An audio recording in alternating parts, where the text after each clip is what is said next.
नमस्कार दोस्तों, मैं अरविंद आचार्य आप सभी का आपके अपने ऑनलाइन प्लेटफॉर्म पर स्वागत करता हूं।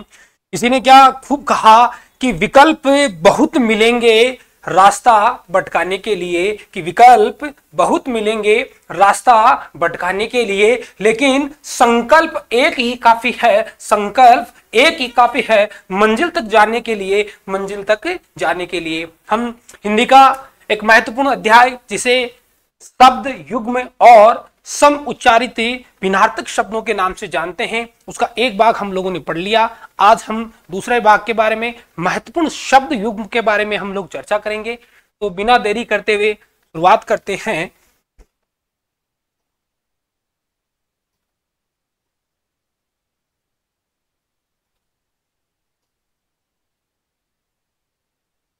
शब्द युग्म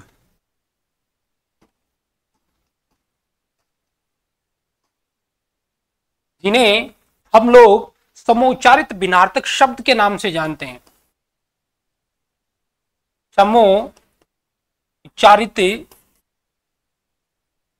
भिन्नार्थक शब्द अर्थात ऐसे शब्द जिनका उच्चारण समान होता है लेकिन इनके अर्थ अलग अलग होते हैं। तो आज सबसे पहला हमारा शब्द युग्म है बदन और वदन।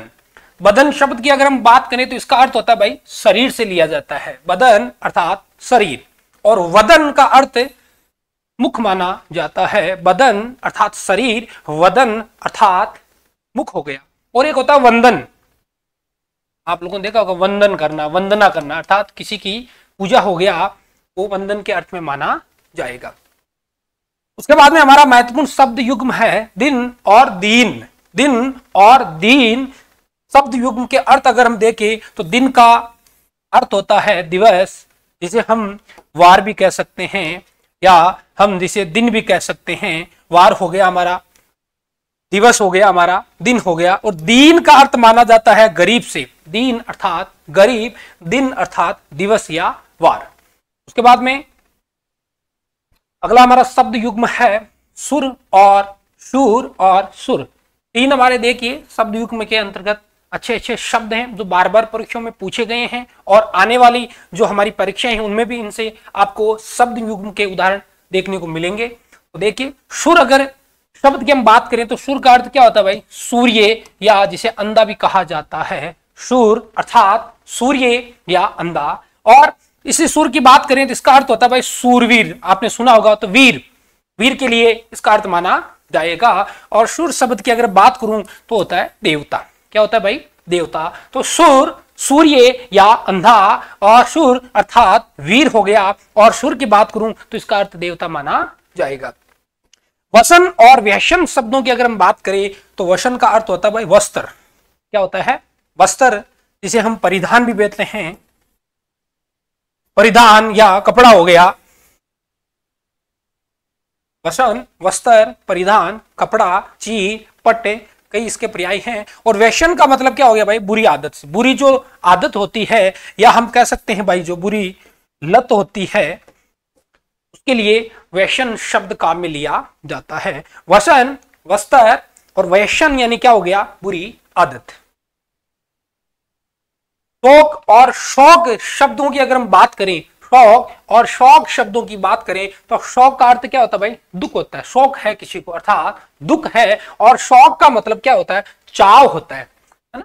कोई कहता है मुझे इस बात का, इस चीज का शौक है, तो उसे चाव है। और कोई कहता आज मैं शोकग्रस्त हूं, तो अर्थात उसे क्या है दुख माना जाएगा। शौक, दुख, शौक, जिसका अर्थ क्या हो गया भाई चाव, इसका अर्थ माना जाएगा। उसके बाद में हमारा शब्द युग्म है तरणी और तरिणी। अगर इनके बात करें हम लोग तो देखिए तरणी का अर्थ क्या होता है। तरणी सूर्य, छोटी की मात्रा है, तरणी सूर्य। तरिणी बड़ी की मात्रा है, और इसका अर्थ क्या होगा भाई नाव से इसका अर्थ माना जाएगा। तरिणी अर्थात सूर्य, और तरिणी अर्थात क्या हो गया भाई नाव, इसका अर्थ माना जाएगा। और एक होता है तरुणी। तरुणी का मतलब युवती होता है। तरुणी का मतलब क्या होता है युवती माना जाता है। तरुणी सूर्य, तरुणी नाव, और तरुणी का अर्थ युवती से लिया जाता है।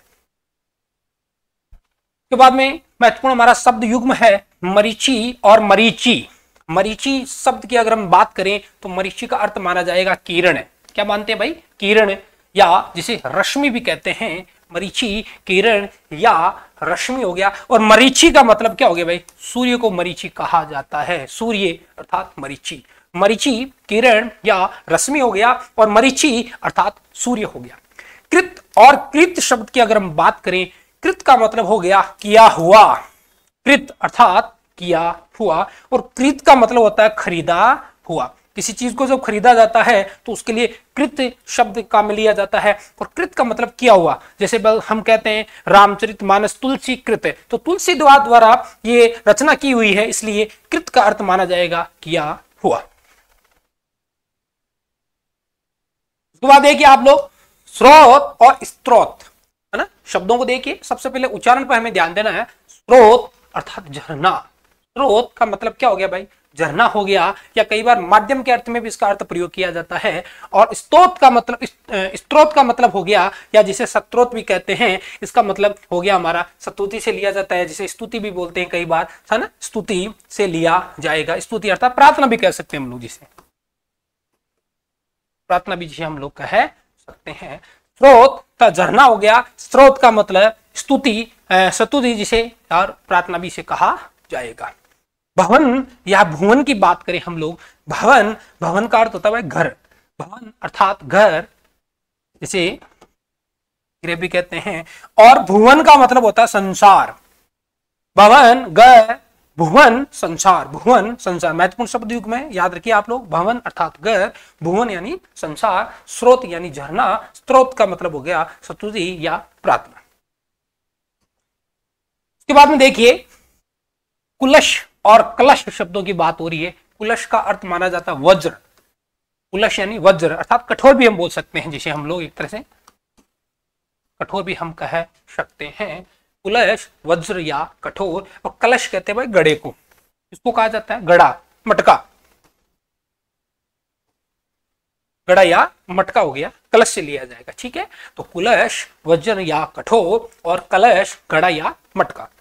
जलज और जलद शब्दों की बात करें, आपको मैंने बार बार बताया है, जहां पानी के साथ में जय का प्रयोग होता है तो वो पर्याय कमल के माने जाते हैं। द का जहां प्रयोग होता है वह बादल के माने जाते हैं। और धी का जहां प्रयोग होता है वह हमारे सागर या समुद्र के माने जाते हैं। जलद हो गया, जलद हो गया, जलधि हो गया, तो वह समुद्र का या सागर का माना जाएगा, ठीक है। जैसे जलधि क्या हो गया, इसका मतलब क्या हो गया भाई? हमारा समुद्र हो गया, या हम बोल सकते हैं सागर से भी जिसका अर्थ माना जाता है, ठीक है। इसको आप लोगों को याद रखना है। सागर। जलद कमल के अर्थ में इसका प्रयोग किया जाएगा और जलद बादल के अर्थ में इसका अर्थ प्रयोग में किया जाएगा। जलद कमल, जलद बादल, जलधि सागर या समुद्र। उसके बाद में महत्वपूर्ण हमारा शब्द युग्म है शम और सम। शम और शम की बात करें, ये देखो स ये हमारा तालवी उच्चारण के अंतर्गत आना है और ये दंत्य के अंतर्गत माना जाएगा। ये स तालवी, तालु शब्द है, तालवी, तालु से इसका उच्चारण माना जाता है और ये हमारा दंत्य माना जाता है, दंत्य। ये आपको ध्यान रखना है। शम का अर्थ माना जाता है शांति से। सम अर्थात क्या है भाई? शांति है। और इस सम का मतलब होता है समान। सम का मतलब क्या हो गया? समान। सम या विषम आपने पढ़ा होगा, सम समान। और शम का मतलब क्या हो गया? शांति। ग्रह और ग्रह, बार बार आप लोगों ने ये परीक्षाओं में देखे होंगे शब्द। ग्रह का अर्थ नक्षत्र से लिया जाता है, तारा जिसे कह सकते हैं। और ग्रह का मतलब गर हो गया, ग्रह, है ना। ये री की मात्रा है, इसका उच्चारण भी हमें री की तरह करना है। तो ग्रह, गर, ग्रह, नक्षत्र या तारा। इसके बाद में देखते हैं महत्वपूर्ण हमारे और शब्द युग में सम उच्चारित विनार्थक शब्द चीर और चीर। सबसे पहले मैंने कहा उच्चारण का ध्यान रखना आप लोगों को। चीर और चीर शब्दों की बात करें, चीर का मतलब होता है बहुत समय, लंबा समय, अधिक समय के लिए। जैसे चीर काल आप लोगों ने सुना है, तो चीर बहुत समय। चीर कहते हैं भाई वस्त्र को, अभी हमने पढ़ा था वस्त्र, जिसे पट भी कहते हैं, परिधान हो गया हमारा। और अभी हमने एक शब्द युगों पढ़ा था वसन और व्यसन, तो हम बोल सकते हैं वसन का अर्थ भी क्या माना जाएगा? कपड़े से लिया जाता है। वस्त्र, पट, परिधान, वसन, ठीक है। चीर का, और चीर बहुत समय, लंबा समय, अधिक समय। उसके बाद में देखिए मात्रे और मातृ तो हमारे अच्छे से शब्द युग्म है, शब्द का जोड़ा है। मातृ का अर्थ होता है भाई केवल से, मात्र 5 रुपए, केवल 5 रुपए की बात हो रही है। मातृ की जो अर्थ है वो माता से लिया जाता है, मातृ अर्थात माता, मात्र अर्थात केवल। उसके बाद में देखिए कुल, कुल तो हमारे यहाँ पे शब्द हैं, शब्द युग्म देखिए कुल। और कुल की बात करें, कुल की बात करूं मैं, छोटा उ की मात्रा यहाँ और बड़े उ का यहाँ मात्रा के रूप में प्रयोग हुआ है, तो कुल का अर्थ हो गया वंश, समस्त, वंश या समस्त अर्थात कुल। वंश हो गया, समस्त हो गया, या सारा जिसे बोलते हैं सारा, समस्त हो गया, सारा हो गया, टोटल हो गया, ठीक है। तो कुल, वंश, समस्त, सारा। और कुल की अगर बात करें हम लोग तो किनारा या तट, जैसे यमुना कुल, कान्हा बंसी बजाए, तो कुल का मतलब क्या हो गया भाई, किनारा या तट से लिया जाएगा। महत्वपूर्ण है, याद रखने योग्य है। उसके बाद में कि यह भी बहुत अच्छा सा शब्द युग्म है हमारा प्रसाद, प्रासाद, प्रसाद, प्रासाद। प्रसाद का अर्थ हो गया कृपा, प्रसाद अर्थात कृपा। और प्रासाद का मतलब क्या हो गया भाई, महल से हो गया हमारा, किससे, महल। जो राजा का जो महल होता है उसे जैसे राजप्रसाद आपने सुना होगा, जो महल होते हैं उनके लिए प्रासाद शब्द काम में लिया जाता है। प्रसाद कृपा हो गया, आशीर्वाद हो गया, और प्रासाद महल के अर्थ में इसको काम में लिया जाता है। देखिए आगे प्रमाण, परिमाण और परिणाम शब्द युग्म है। 3 हमारे सामने शब्द हैं। देखिए प्रमाण अर्थात सबूत, साक्ष्य भी बोलते हैं जिसे, प्रमाण, सबूत, साक्ष्य जिसे हम कह सकते हैं। परिमाण का अर्थ होता है मात्रा के अर्थ में, बहुत अच्छा से शब्द है। परिमाण अर्थात मात्रा, नापतोल के अर्थ में परिमाण का अर्थ काम में लिया जाता है। और परिणाम का मतलब हो गया फल, जिसे हम बोलते थे नतीजा, फल, या जिसे हम कह सकते हैं भाई नतीजा क्या रहा, तो परिणाम हो गया हमारा, ठीक है। प्रमाण, सबूत, परिमाण, मात्रा, और परिणाम, फल या नतीजा।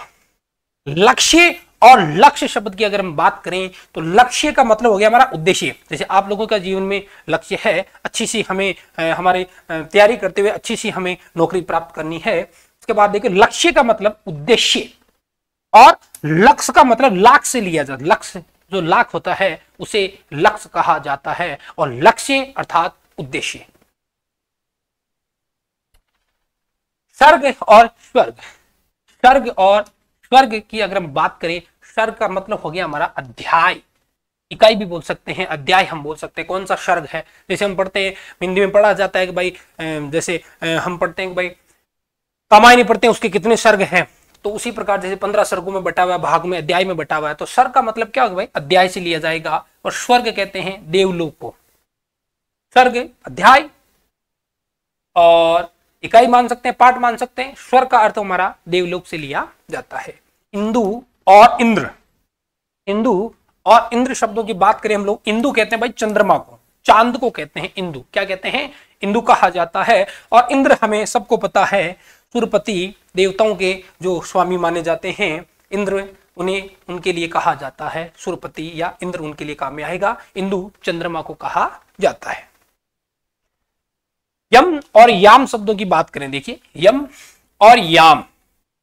यम का अर्थ मृत्यु के जो देवता हैं उन्हें यम कहा जाता है, हम सभी को पता है। और याम का अर्थ होता है प्रहर, प्रहर 3 घंटे का जो समय होता है उसे प्रहर कहते हैं। जैसे 24 घंटों में 8 प्रहर होते हैं, 4 रात्रि के, 4 आप दिन के मान लो, तो प्रहर का अर्थ हो गया याम, ठीक है। और यम का मृत्यु के देवता के अर्थ में इसको काम में लिया जाता है। कुंतल और कुंडल अच्छे शब्द हैं दोनों। कुंतल कहते हैं भाई केश को, केश हो गए जो बाल होते हैं उनके लिए कुंतल शब्द काम में लिया जाता है। और कुंडल, कुंडली को कहा जाता है, जो कुंडली है उसके लिए कुंडल कहा जाता है। एक तरह से कुंडल कई बार जो कान में जो आभूषण होते हैं उनके लिए भी कुंडल शब्द काम में लिया जाता है। तो कुंतल केश या बाल, कुंडल कुंडली हो गया, या एक आभूषण भी हम कह सकते हैं। उसके बाद में देखिए कर्म और क्रम शब्दों की बात करें, है ना, कर्म और क्रम शब्दों की बात करें तो क्रम का मतलब हो गया हमारा, कर्म का मतलब हो गया कार्य से लिया जाता है, काम से लिया जाता है, काम से या कार्य से अर्थ लिया जाएगा क्रम से, कर्म से। और क्रम की बात करूं, क्रम का मतलब होता है सिलसिला या लगातार, क्रम उसे कहा जाता है। क्रम कार्य या काम, क्रम, सिलसिला या लगातार के अर्थ में इसका अर्थ माना जाएगा। उसके बाद में देखिए अच्छे शब्द है हमारे उद्यत और उद्धत, दो शब्द हैं, बहुत ही अच्छे शब्द हैं। उद्यत शब्द की अगर मैं बात करूं तो इसका अर्थ माना जाएगा तैयार। क्या माना जाएगा? तैयार। और उद्यत का मतलब हो गया अक्कड़। क्या हो गया भाई? अक्कड़ हो गया। और उद्यत कई बार इस प्रकार ऐसे भी लिखा जाता है, थोड़ा ध्यान देना आप लोग, ये इस प्रकार भी उद्यत लिखा जाता है और ये हमारा इस प्रकार भी लिखा जाता है। ठीक है, तो उद्यत का मतलब क्या हो गया भाई? तैयार हो गया। और उद्यत का मतलब हो गया अक्कड़ से लिया जाता है, अक्कड़पन से लिया जाता है। गण और गणीय, गण और गणीय शब्दों की अगर हम चर्चा करें तो गण का अर्थ हो गया समूह से, गण अर्थात समूह, और गणीय का मतलब होता है गिनने के योग्य के अर्थ में इसका अर्थ माना जाता है। गण अर्थात समूह से लिया जाएगा और गणीय गिनने के योग्य। बार बार पूछा जाने वाला शब्द युग्म है कृतज्ञ और कृतघ्न। कृतज्ञ और कृतघ्न की बात करें तो उपकार को मानने वाला, है ना, कोई किए हुए उपकार को मानता है, भले को मानता है, तो उसके लिए हम काम में लेंगे शब्द, उसका अर्थ होगा कृतज्ञ। और जो उपकार को नहीं माने उसके लिए कहते हैं कृतघ्न। तो ये अच्छे शब्द नहीं, ये विलोम के अर्थ में भी काम में आते हैं भाई।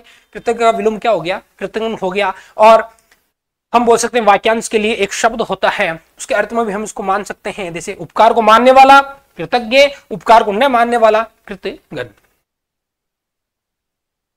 उसके बाद में महत्वपूर्ण हमारा शब्द युग्म देखिए आप लोग, सूत और श्रुत, दो शब्द हैं। देखिए सूत की बात करूं मैं, सूत यानी धागा, सूत यानी सारथी, सारथी जो रथ को चलाता है वो भी सूत कहा जाता है। और सूत की बात करूं तो उसका मतलब पुत्र से लिया जाता है, लड़का, पुत्र, बेटा, सूत हो गया। सूत धागा या सारथी। कलश, कुलिश और कलुष, तीन महत्वपूर्ण शब्द है हमारे। देखिए कलश अभी हमने पढ़ा था ना, गड़े को या गट को कहा जाता है। गड़ा या गट यानी क्या हो गया हमारा? कलश हो गया। और कुलिश हीरा या कठोर के लिए कुलिश शब्द काम में लिया जाता है। अभी हमने पढ़ा था वज्र के लिए भी काम में लिया जाता है। और कलुष कहते हैं भाई पाप को, कलुष का अर्थ होता है पाप होता है। कलश, गड़ा, गट, मटका हम बोल सकते हैं। और कुलिश हीरा, कठोर या वज्र भी हम कह सकते हैं। कलुष का अर्थ हो गया पाप। उसके बाद में देखिए कर, करी, कीर और कारा, चार महत्वपूर्ण शब्द हैं हमारे। देखिए एक बार, कर का मतलब क्या हो गया भाई? हाथ से लिया जाता है, कर अर्थात हाथ। करी कहते हैं हाथी को, करी हाथी, तो हाथी का पर्याय हो गया एक तरह से, है ना, करी। और कीर कहते हैं भाई तोते को, किसको कहा जाता है? ध्यान रखना, कीर तोता।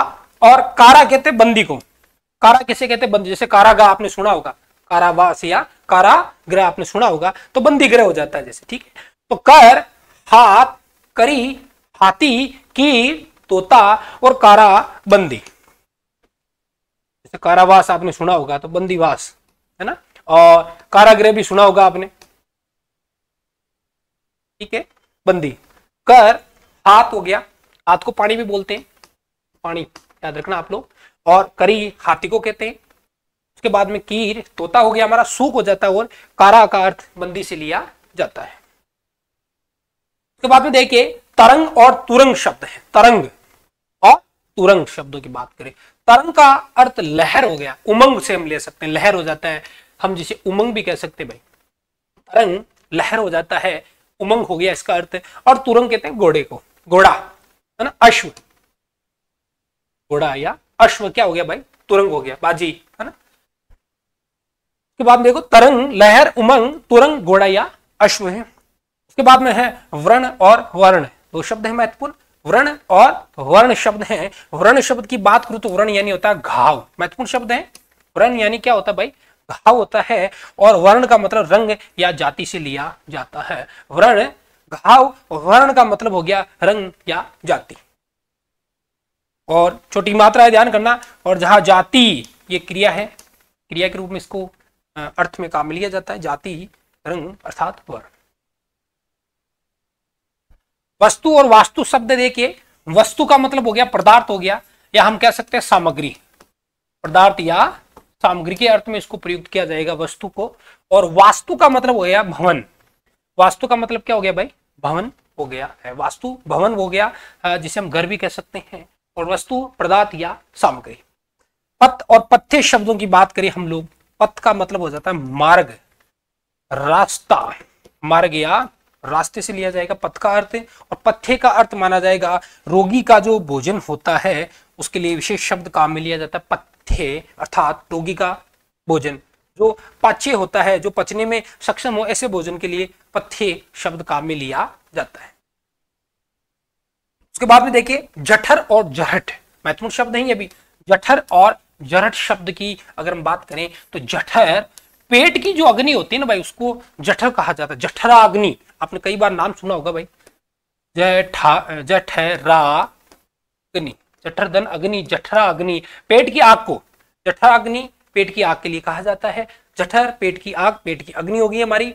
और जरहट कहते हैं बूढ़ा या वृद्ध, जिसे बोल सकते हैं भाई, बूढ़ा बोल दिया हमने या जिसे हमने वृद्ध बोल दिया ना, जरहट बूढ़ा वृद्ध, और जठर पेट की अग्नि या आग। निर्माण और निर्वाण, निर्माण का अर्थ हो गया रचना, बनावट, रचना हो गया, बनावट हो गया निर्माण का, और निर्वाण का मतलब हो गया मोक्ष। निर्वाण अर्थात मोक्ष, निर्माण अर्थात रचना या बनाना या बनावट, से हम इसको अर्थ में काम में लेंगे। उसके बाद में देखिए आप लोग कृति और कृति, दो शब्द हैं, कृति और कृति। कृति का अर्थ रचना, कृति जैसे हम कहते हैं भाई उसकी कौन सी रचना, कौन सी कृति है, तो हो गया हमारी कृति अर्थात रचना।